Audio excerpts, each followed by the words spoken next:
Welcome in everyone to the EKU Game Day Show. It is game day once again for the Eastern Kentucky University football team as they travel to Central Arkansas to take on the Bears, looking to get back in the win column after two straight losses and an upsetting loss last week to Tarleton State, even though we brought in the number 3 ranked team in the country last weekend.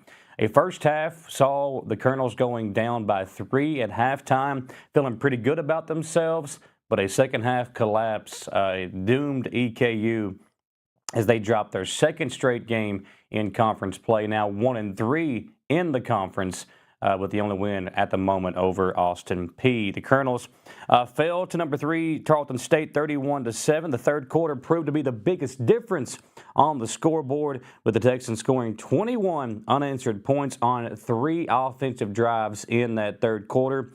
Their second half performance was outstanding, said EKU football coach Walt Wells. In that third quarter, they took control of the game. We've got to learn from that, grow from that, and obviously have a great week of practice as we get ready for the Central Arkansas game. Again, the Colonels now 3-5 on the season, 1-3 in the UAC, while Tarleton improved to 9-0 on the season. They are undefeated, 5-0 in the Conference Eastern. Defensively looked really good against a high potent offensive attack from Tarleton State, but offensively never really got going except for that third drive of the game in which Burkett led the offense with his arm and with his legs. It was a Braden Lathan touchdown run early on in the second quarter that gave the Colonels their only score, but a rough outing offensively again for EKU. As just no rhythm. That was one of the things that Walt Wells talked about in his press conference. When you look at how the game played out, again, it was homecoming, a great crowd on hand, fans pouring into the stadium really throughout the entire first half. As you know, they get through with their tailgating and all the fun things that go on with homecoming. You're seeing folks that you haven't seen in such a long time. But the way the game played out, it was kind of a slow-paced first half. Both teams kind of filling each other out early on. We know how strong that Maroon Doom defense is, and they played very well. Tarleton State, man, they had plenty of opportunities. Jacob Baker was busy punting the football, and that defense held strong until the third quarter. Field position and time of possession in that third quarter was a huge factor in the Texans pulling away, and again, the offense never getting going for the Colonels. Tarleton State doubled up EKU pretty much in every major statistical category. 413 total yards for the Texans to only 189 for Eastern. Passing yards, 235. Rushing yards, 178 for the Texans. For EKU, 113 through the air, just 76 on the ground. First downs, listen to this number. Tarleton State, 24 first downs, 11 for EKU. Third downs, the Texans were 6 of 13. They did go 1 of 2 on fourth down. Third down, the Colonels were 3 of 10 and did not go for it on fourth down any time. Time of possession, again, big changeover in the third quarter. The total game time of possession, 37 minutes, 55 seconds for Tarleton State, 22:05 for EKU. But in that third quarter, it seemed like the Texans had the ball for the entire period. They come out, they march it down the field, score a touchdown. EKU comes out and goes 3-and-out with the new quarterback, Cam Montgomery. Texans get it back, great field position, they score again, and then Montgomery comes back out. EKU fumbles the ball on their very first play. Texans get it again, march down the field, score again. The game was over after that. So a rough way to go for Colonel fans, as now they turn their attention to Central Arkansas.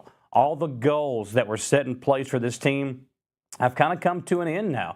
I wanted to go undefeated at home. Obviously, the loss to Tarleton State ended that long winning streak that kind of spanned over 3 years, dating back to the Austin Peay loss from 2 years ago. So that comes to an end now. Obviously, with the 1-3 record in conference play, a lot has to happen for us to be able to get a conference win. So kind of out of the loop there. And then a national championship. That's always a go for EKU football as well. And a lot has got to go right. A lot of folks have to fall in front of us for us to be able to make the postseason now. So we'll see kind of what happens as we close out the season. It's a tough way to go down for the Colonels with all the high hopes coming into the year, with how good this defense has played. The offense has just never been able to kind of live up to that same that same type of goal and that same type of standard that we've seen throughout the years of Walt Wells being here. So we'll see what happens as we go throughout the game today against Central Arkansas. Kickoff is a little bit down the line. Got plenty of time. 5 p.m. kickoff today. But we're coming on the air here early to kind of set the standard and set the tone for EKU fans as they prepare for the day after Halloween. Hope you all had a great, happy Halloween yesterday, and hoping that the Colonels can go back on the road and play with some consistency. That has been a big issue as well. Consistency has not been there. Playing a full game has not been there. We've seen them throughout the entire season, even in their wins, not be able to play a full game. It's either been a really good first half or, for the most part, a really good second half, like it was against Houston Baptist and Austin Peay, that have kind of propelled them in their victories. So today they've got to put a full 4 quarters together, a full 60 minutes to get a victory on the road. We'll step aside for our first commercial break. When we come back, we'll hear from Walt Wells, the Colonels head coach, about the loss last week to Tarleton State, and we'll look ahead to kind of the rivalry that has been created with Central Arkansas. We'll talk about that when we come back on the EKU Game Day Show. We would like to invite you to join our family at Bishop's Small Engine Repair. Outdoor Power has become a family tradition, with 3 generations here bringing you years of experience. We will help you find the best selection of outdoor power equipment from Co-Cadet, Grasshopper, DeWalt, Makita, Echo, Shindawa, and now still in our Georgetown store. Or bring your equipment into our service department. We will keep it running for years to come. And as with all families, we have to keep Mama happy. So come on in and see us at Bishop's Small Engine Repair in Richmond and in Georgetown. Who makes the best meal in Richmond? Nuevo Vallarta. Friendly service, a place that's good for kids and good for groups. Head to Nuevo Vallarta on Big Hill Avenue in Richmond. Nuevo Vallarta is known for warm hospitality, great prices, great food, and the best fajitas in town. Start with an appetizer, order a la carte, or choose from their huge menu of Mexican favorites for grown-ups and kids. Nuevo Vallarta on Big Hill Avenue in Richmond. When life throws you a curveball, Richmond City Taxi is just a call away. Fast, friendly, and always dependable. Just had an eye appointment? Don't risk driving home. Let Richmond City Taxi get you there safely. We're your neighbor on the go. Wherever you are, we'll be there. Richmond City Taxi. Local, reliable, trusted. Call Richmond City Taxi at 859-779-4461. Founded by Kentuckians for Kentuckians, Whitaker Bank is a uniquely Kentucky bank committed to the communities it serves. At Whitaker Bank, you'll find personalized service, a dedication to excellence, and a genuine desire to help you achieve your financial goals. Visit us at any of our conveniently located branches or go to whitakerbank.com to learn how Whitaker Bank can serve you. Whitaker Bank, uniquely Kentucky. Cars of Kentucky is a proud sponsor of Eastern Kentucky University Athletics. In Richmond, we bleed maroon. Go Colonels. And when you're ready for your next pre-owned automobile, swing on over to Cars of Kentucky. Cars of Kentucky has vehicles starting at $3,000 and up, so we literally have something for every budget. 356 Big Hill Avenue in Richmond, or check them out, carsofkentucky.com. Let's go Colonels! Wake up, Colonel fans. We're back here on the EKU Game Day Show. Happy Halloween. Hope you all had a very enjoyous night, stayed safe. I know there's a lot of things going around right now. Saw the post made by the Madison County Sheriff's Office where there was a needle put into some candy. So if you haven't already done so, make sure you inspect your kids' candy before letting them kind of dive into to all that. But today, it's a great day for Colonel fans to get a chance to get back in the win column as they travel to Central Arkansas earlier this week. I joined on the Walt Wells press conference as we talked about the loss to Tarleton State and looked ahead to what has become a big rivalry with the Bears of Central Arkansas. Not happy about the outcome. I thought we played a very well in the first half. I thought both teams did a great job and competed hard, and then Tarleton came out in the second half and took control of the game and ended up coming away with the win. So kudos to Tarleton and their efforts. We've got to find a way to be better in the second half of our football games. That's where we're losing our football games, and come out of halftime and be ready to go. It's disappointing, but we have to, move on and get ready for a really good Central Arkansas team that's improving each and every week. Going down to their place this week is always a challenge. And so, but we're excited about the opportunity, be excited to get back on the practice field today and start working to get better. Coach, the halftime adjustments. Talk about what you saw from Tarleton that they were able to do. And I know I think you had talked about this, the defensive game plans, the same you all had last year against them as far as defending their wide receivers. But they seem to make an adjustment there in the second half. Can you talk about that and what you saw from them? Well, I think more than anything, what happened in the second half was they went to their slant game in that first drive. After that, we adjusted our leverage and kind of took those away. And then, they hit some of the balls the 50-50 balls that they throw. And in the first half, they didn't hit them, or we defended them well too. And so I think as you're playing a team like that, you have to understand there's going to be some give and take in the yardage, but the points is where you're trying to keep it away. Now, our second half possessions, did not help us. Our kickoff coverage unit didn't help us on the opening kickoff where they got the ball at the 40. Or 42 right in there. It was a negative 40-42, but that's where we scored from when we got the ball, or when we scored. So the closer you get, the greater opportunity it is for the offense. And then the next two drives, especially the third one with the fumble, just gave it to them right there. And I think you see, your defense is trying to fight, trying to do things, but it just makes it difficult at times. And so, were there major adjustments made by either team? I'm not going to sit there and say yes or no to that. I think sometimes halftime adjustments are a little overrated. I think our guys do a great job if there is an opportunity to do that. But yeah, we didn't come out and play with the energy that we had to play with to win. We didn't give them an opportunity. They came out and took advantage of the first drive of the second half, and then we didn't respond. And and that's what you have to do. You have to respond. On that third drive in the first half, the offense seemed to flow much better. I think the first two drives, you go 3 and out. Second drive, you got the run game going. Miles was making plays both with his leg and with his arm. So what was the difference in that drive as compared to the other ones there in the first half, and even what you saw from Miles in the second half? Well, we didn't have any MAs and we didn't have any penalties. And when you have those things and your guys are playing at a high level and understanding what to do and they're doing it well, I think that's something that, we pointed to in our meetings and said, listen, here's how it's supposed to look, consistently. And they did. I forget how many plays were in that drive. I think 6 or 7 were in that drive. And, here's, good play. Here's 2-yard games. Here's, 10-yard games. Here's back and forth, and, we have to consistently play better. As you know, we transitioned into the second quarter in that. And when we came down inside the goal line, we had 3 shots and didn't get it. And that's because we had some MAs. And so it could have finished that way, but they got the penalty, roughing the passer, which was, in my opinion, was a call. And so then the very next play, we block everybody the way we're supposed to. And guess what?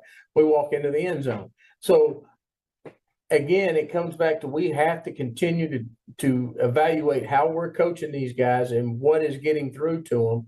And then they have to do a great job of continuing to understand that you can't just do it one series. You got to do it consistently over time. And that's, that's one of our core values, consistency and performance with a championship mindset.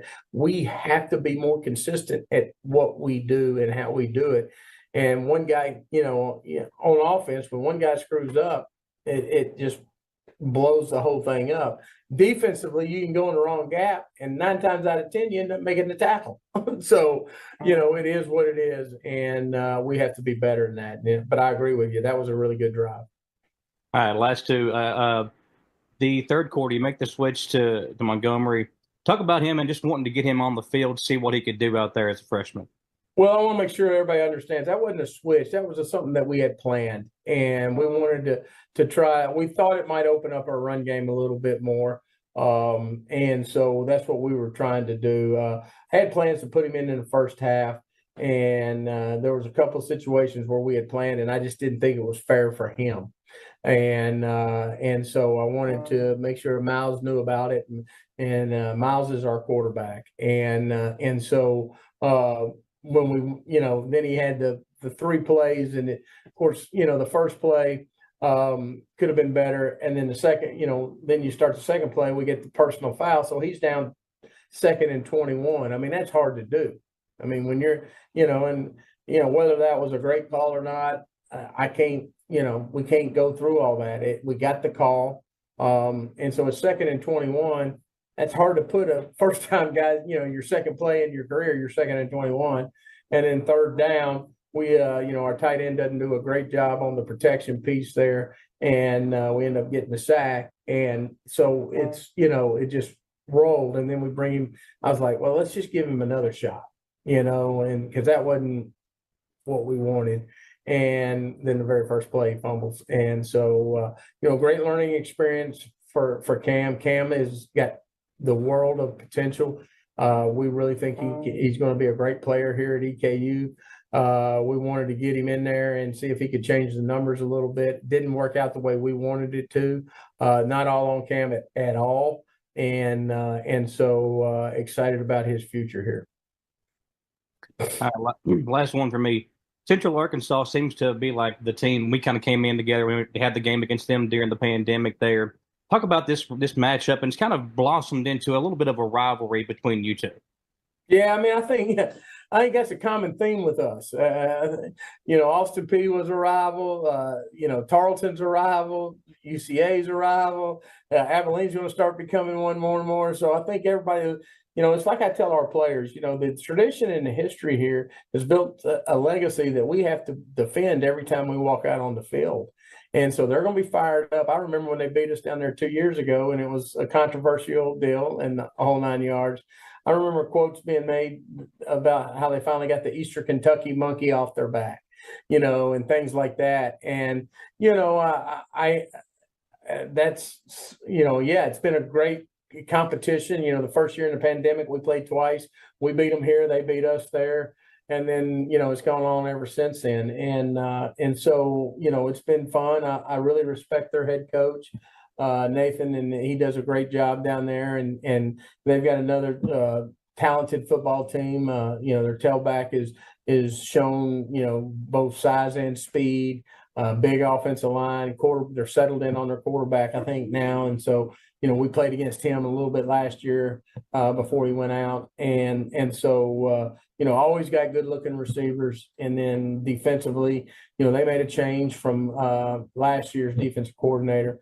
I think he retired. And so, doing some things a little differently, but it was the guy that was here during the 20, speaking of the 2020 season, he was there during that. So, we're going to have to get in there and handle the travel, handle everything that we have to handle, which shouldn't be hard to handle. We're flying down and everything's great. And so, we just got to get in there. We got to fight for 60 minutes. And I'm really excited to see how this team comes out and fights for 60 minutes. We've had a rough couple of weeks here, and we've got to get back on track.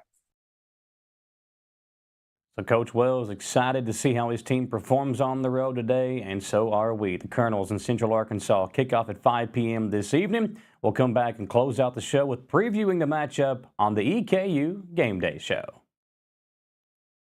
When it comes to auto service, two things are important: experience and hometown service. Hall & Sons Auto Care is starting their 20th year in business in Richmond. That's 20 years locally owned and operated. Hall & Sons Auto Care can take care of you from preventative maintenance to major engine repair. Hall & Sons Auto Care is also carrying BW towing products as well as rough country suspension and lift kits. Give us a chance to be your auto repair shop. Visit us at 209 North Keeneland Drive in Richmond.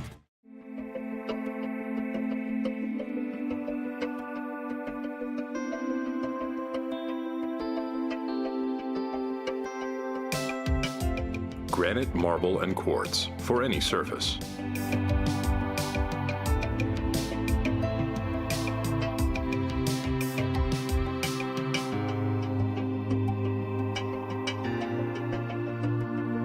Make a lifetime commitment you won't regret.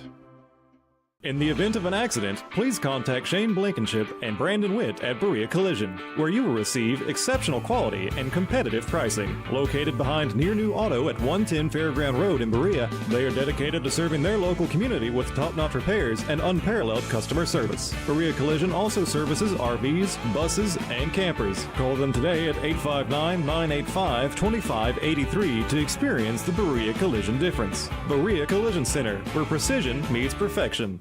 At the Galaxy Bowling Center and Champions Bar and Grill, we have activities galore, including video games, bowling, pool, delicious food at Champions, plus karaoke and live entertainment 7 days a week. Enjoy the climate-controlled patio, watch NFL football, and your Kentucky Wildcats all season long. The Galaxy Bowling Center and Champions Bar and Grill, just off exit 87 at 1025 Amberley Way in Richmond.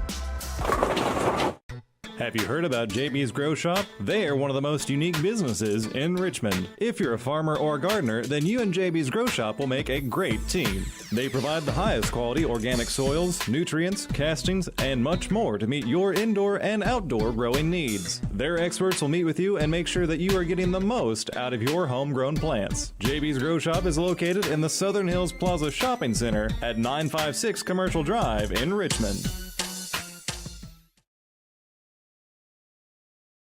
Welcome back to the EKU Game Day Show. The Colonels of EKU are traveling down to Conway, Arkansas to face Central Arkansas, renewing a rivalry that has kind of spanned over the last 4 or 5 years, now conference foes. EKU holding a 4-2 record overall against UCA. Kickoff is set for 5 p.m. You can watch the game, obviously, on ESPN Plus or tune in to the audio stream call on the EKU Sports Network. And I'll tell you what, they returned to the road after falling against number 3 Tarleton State last week, but I think it may be a chance to get some new life, kind of close out the season on a good note. Still got a few games left, so a chance to right the ship for this EKU football team and close things out. The Bears are back at home for their homecoming game after dropping last week's game at West Georgia 18-17. So this will be the 3rd straight game for EKU playing in a homecoming game. The loss to UNA the week before the Tarleton State game on the road was their homecoming game, having our own homecoming game last week and the loss to Tarleton State, then back on the road for a homecoming game against UCA. This will be the 7th all-time meeting between the two programs, and of course EKU, as we said, 4-2 overall in the previous 6 meetings. 3 of the last 4 between the two teams have been decided by 1 score or less, and last year the Colonels defeated then number 16 Central Arkansas 31-24 in Richmond when running back Joshua Carter provided a game-winning 3-yard touchdown with 2:24 remaining. The year before that, the Bears pulled out a narrow 27-24 win in Conway on a 46-yard Hail Mary to win the game as time expired. Coach Wells alluded to that kind of chaotic finish in his press conference there. EKU will look to its defense for a spark, as the Colonels have done all season, with the Maroon Doom causing 13 turnovers this year, the 21st most in all of FCS. Those turnovers have turned to points, with the Colonels scoring 55 points off turnovers through 8 games, including 4 defensive touchdowns, which is tied for the most in FCS. Defensive back Vito Tisdale Jr. has been vital to those turnover numbers with 4 picks this year while adding 6 pass breakups, and his fellow defensive back Jaheim Ward leads the Colonels with 62 total tackles on the season. Offensively, though, got to get a lot better. The Colonels have shown to get better as the game goes on, outscoring opponents 48-15 in the 4th quarter this season. Last week, that number didn't change because neither Tarleton State or EKU scored in the 4th quarter. For the Bears, they're 2-1 at home this season and looking to get back in the win column after that loss on the road to West Georgia. In his first game back last week after suffering an injury, Quarterback Austin Myers threw for 190 yards and 2 touchdowns against the Wolves, while running back Landon Chambers tallied 122 net rushing yards on 28 carries. This season, Chambers has tallied 865 rushing yards in 8 games, the second most in the UAC. His top target through the air is wide receiver Malachi Henry, who has recorded 6 receiving touchdowns, 557 yards for an average of 70 yards per game. That is the most in the conference. And we saw last week how EKU kind of struggled to defend the pass. We'll see if that is the case again today with Central Arkansas. The Colonels on the road, needing a victory. A must-win game today for EKU, kind of the same way it'll be the rest of the season as we look again to close out the season on a good note. It's EKU football on the road today. The line 5.5 points. Central Arkansas favored at home today, and the total 52.5. So expecting a bigger score than what we've seen in previous games. We'll see if the offense can themselves get going. We'll see if Montgomery gets another chance to play some quarterback for the Colonels. And we'll see if the defense can do what they've done all year long in stopping the opponent, whether it be through the air or on the ground. EKU's defense has got to come out to play again today. Thanks for watching the EKU Game Day Show. Thanks to our producer, Gage Hill. I'm Michael Watkins. We'll recap all of this and more on Monday, and we'll also preview the EKU basketball season. It was Media Day for men's and women's hoops this past week. We'll have the interviews with Greg Todd and A.W. Hamilton coming up on Monday's Jack Burford Chevrolet Sports Show, so be sure to tune in there. For now, thanks for watching. Enjoy your weekend, folks. We'll see you next time on the EKU Game Day Show.